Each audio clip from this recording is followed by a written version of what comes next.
My girlfriend said, "You're too clingy. I need more independence." So I gave it to her. Stopped calling, stopped planning dates, stopped trying.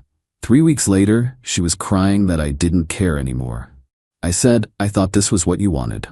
I, 28 male, thought I had it all figured out with Ray, 26. We'd been together for 3 years, lived together for 1. I cooked dinner most nights, planned weekend trips, remembered her sister's birthday when she forgot, the whole 9 yards. Then came the talk. "You're suffocating me," she said one Tuesday night over the pasta I'd made. "I need space, independence. You're always there." I asked what she meant. She rolled her eyes like I was being dense on purpose. "You text me good morning every day. You want to know where I'm going. You plan these elaborate dates when sometimes I just want to chill. So you want me to care less? I want you to stop being so clingy." Fine.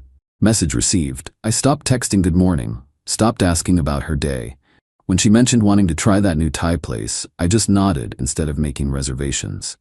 When Friday rolled around and she asked what we were doing that weekend, I shrugged. "Nothing planned. Thought you wanted independence." She looked confused, but pleased. "Oh, yeah, exactly. Thanks for listening." 2 weeks in, things got interesting. She started coming home later without explanation. Her phone was suddenly password protected.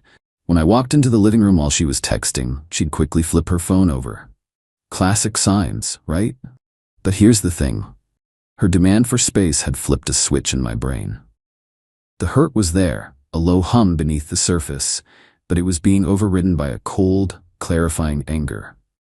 I started seeing our relationship objectively for the first time in years. I wasn't being clingy. I was being a good boyfriend to someone who didn't appreciate it. So when she stayed out until 2 a.m. on a Wednesday with work friends, I was already asleep. When she canceled our anniversary dinner last minute, I ordered pizza and watched the game. When she stopped wearing the necklace I gave her, I didn't mention it. 3 weeks after our talk, she broke. "Do you even love me anymore?"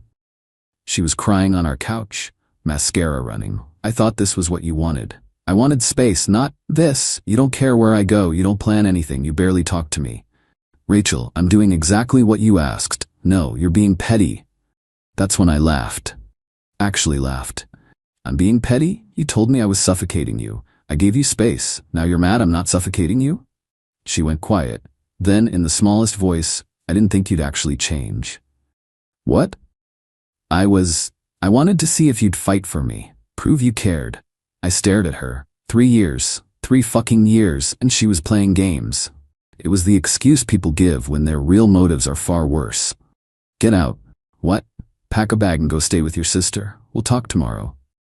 She left, sobbing about how I was overreacting. I spent the night thinking, really thinking, about all the times she'd tested me, the jealousy she'd try to provoke, the way she'd criticize how much I cared, then get upset when I pulled back even slightly. But there was more to unpack, and I had a feeling I was about to find out exactly what. Update 1. Things got worse before they got better. The next morning, Rachel texted me 47 times. They ranged from "I'm sorry" to "you're an asshole" to "please just talk to me." I let them pile up while I had my coffee, my hand steadier than I expected. I responded once, "Come by at 6 p.m. to get your things." She showed up at noon. "You can't just kick me out. I live here." "Actually," I said, pulling up our lease on my phone, "only my name is on the lease." Her face went white. See, when we'd moved in together, her bad credit was an issue. I put down the entire security deposit and first month's rent from my savings, so my name went on the lease alone. The plan was to add her once she paid me back for her half of the deposit. She never did. Thank God for my own financial boundaries. "You wouldn't." "I am. I'm giving you 30 days legal notice. That's more than required." That's when she dropped the bomb, likely thinking it was her trump card. "I've been seeing someone else." I took a slow sip of coffee to keep my expression neutral. "I know." "You? What?" "Rachel, I'm not stupid. The late nights, the protected phone, the sudden need for independence. How long?" She broke down. Through tears, she admitted it started a month ago, with Jake from her gym. The cliché was almost funny. She'd been planning to monkey branch, keep me as backup while testing things with him. The "you're too clingy" speech was supposed to make me try harder, to reassure her of my devotion, while simultaneously giving her cover to explore things with Jake. So your test was just a lie to cover you cheating? It's not like that. Explain how it's not like that. She couldn't, because it was exactly like that. Here's where it gets good. While I was giving her the space she wanted, I wasn't idle. I was paying attention. I started looking at things I'd previously ignored out of trust. Does Jake know about me? I asked. She looked confused. What? Does Jake know you have a boyfriend? That you live with me? Her silence was answer enough. Let me guess. You told him you're single. Maybe mentioned a clingy, controlling ex you're trying to get away from? Bingo. The look on her face was priceless. Here's what's gonna happen, I said. You have 30 days to find a new place. Take whatever's yours. Leave what's mine. And Rachel? Tell Jake the truth, because if you don't, I will. You don't even know him. Jake Morrison, personal trainer at Elite Fitness, drives a blue Challenger, lives in those apartments on 5th Street. Her jaw dropped. Like I said, I pay attention. She grabbed some clothes and left, but we weren't done. Not by a long shot. Update 2, the Jake situation. 2 days later, I got a DM on Instagram. Jake Morrison. Bro, we need to talk. My first instinct was anger. This was the guy, but what was the point? He was just another pawn in her game. We met at a coffee shop. He was exactly what you'd expect. Impossibly white teeth and a form-fitting athletic jacket that looked expensive but definitely wasn't warm enough for the weather. He looked more uncomfortable than tough. He got straight to it. She told me she was single, he said, looking genuinely pissed. I don't mess with taken women. That's not my style. I believed him. We compared notes. It was worse than I thought. She'd told him she'd just gotten out of a controlling relationship, that her ex was obsessive and wouldn't let her move on. She'd painted me as some psycho stalker while she was literally going home to me every night. When did she tell you the truth? I asked. Yesterday, after you gave her 30 days notice. She showed up at my place crying, saying her crazy ex was kicking her out illegally. I showed him our text conversations, the lease, the timeline. It felt surreal, sitting there with him, but it was a necessary evil. Fuck, he said, running a hand over his face. She played us both. Yup. What are you gonna do? Already did it. She's got 27 more days to move out. After that, she's not my problem. Jake was quiet for a minute. Then, she's been practically living at my place the last week, brought over a bunch of stuff, clothes, jewelry, some electronics. Something clicked. What kind of electronics? iPad, Nintendo Switch, some camera equipment? My blood ran cold. My iPad, my Switch, my camera. Those are mine. The words came out tight. For all my outward calm, I wanted to punch a wall. Shit, man. I had no idea. You want me to? Don't let her leave with them. I cut him off, my voice low. Just put them aside. I'm not dealing with that right now, but they're mine. Don't let her take them. Got it, he said, nodding. We exchanged numbers. It wasn't a friendship. It was a temporary and frankly weird alliance. That night, Rachel called from Jake's phone. What did you tell him?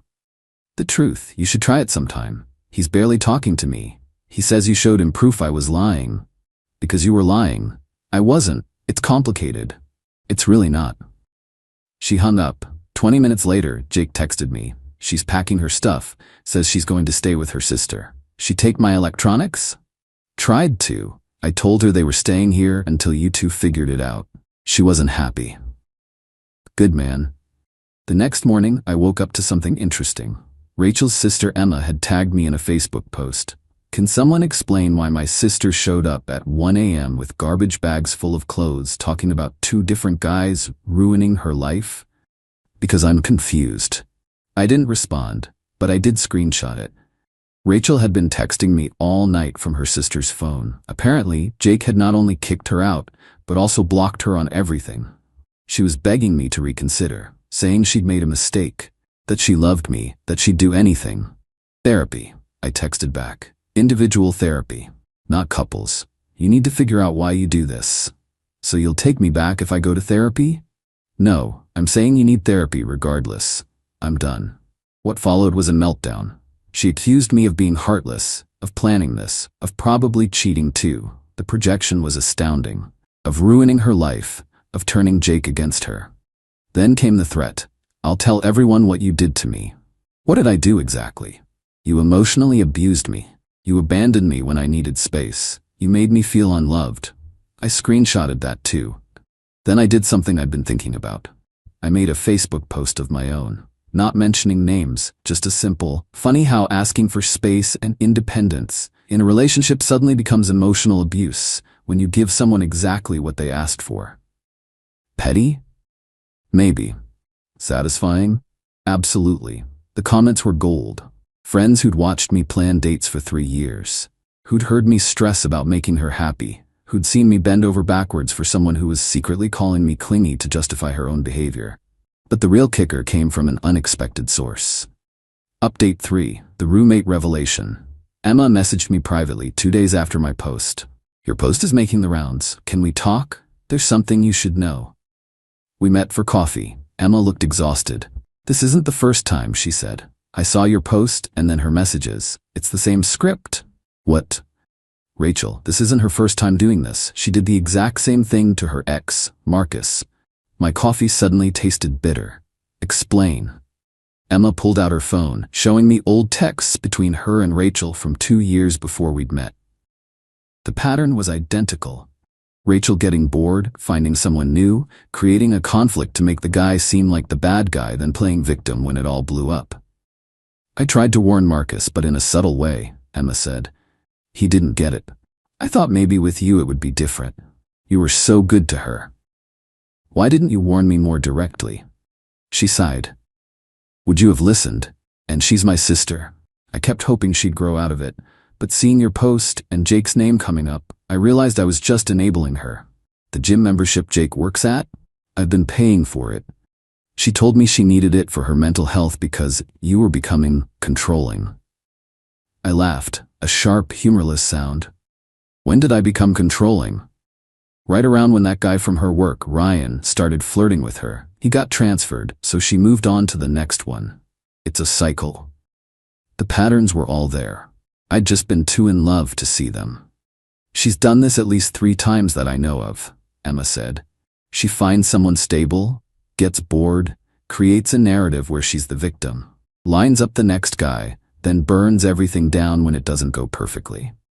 And you're telling me this now because she's my sister and I love her, but she needs to hit rock bottom, and she won't get help if I keep making her bed for her. I'm done covering for her. She left, but not before showing me one last text.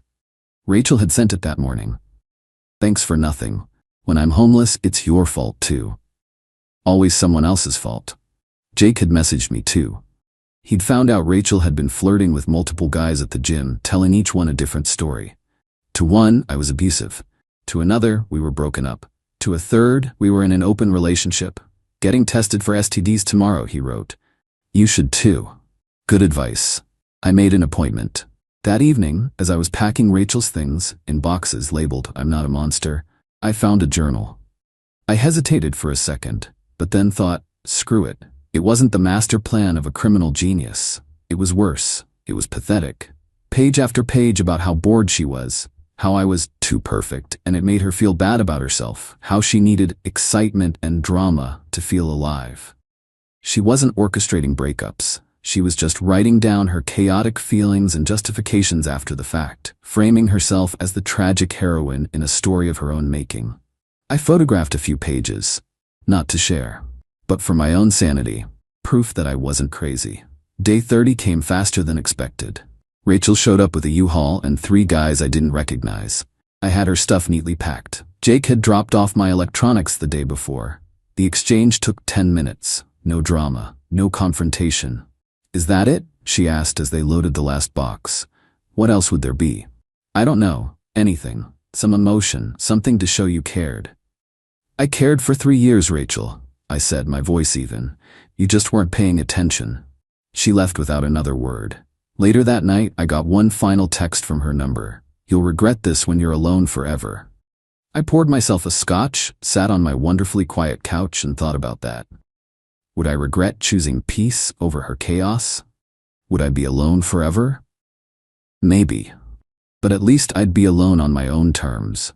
At least I wouldn't spend another 3 years cooking dinner for someone who was texting other guys under the table.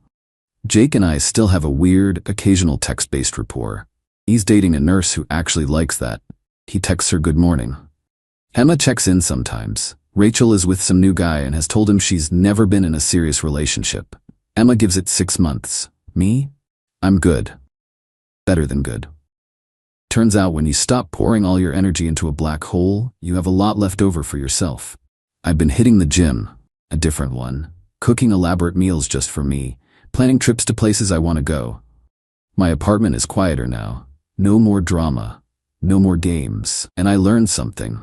When someone tells you you're too much, it doesn't always mean you need to be less. Sometimes it just means they aren't enough.